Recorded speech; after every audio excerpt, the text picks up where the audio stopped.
We were expecting a very good season this year. We were expecting an increase of around 20% of increase of 25% increase in flights this year. Last year we had around 990 flights coming in into Goa. This year we were expecting a 25% increase.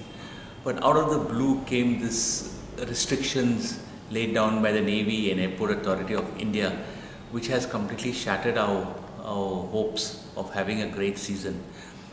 The Navy have now also added Saturday and Sunday to the restricted timings for charter flights to land. Earlier the restriction was from Monday to Friday from 8:30 till 12:30. But this year they have also included Saturday and Sunday. Now because Saturday and Sunday was available, most of the flights in the past landed on Saturday and Sunday.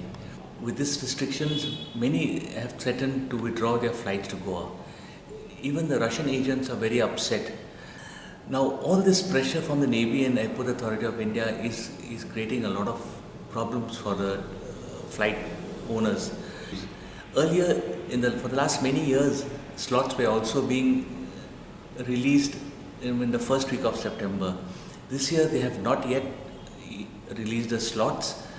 They have released very few, and the airlines are not prepared to start flights at short notice because the charter operators also have to open up bookings.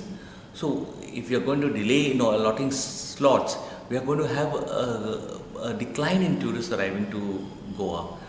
So we are making a fervent plea to the Chief Minister to come and help the industry.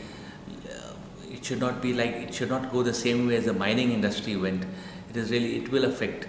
So considering all this, we request the government to be sympathetic to the industry and help us out.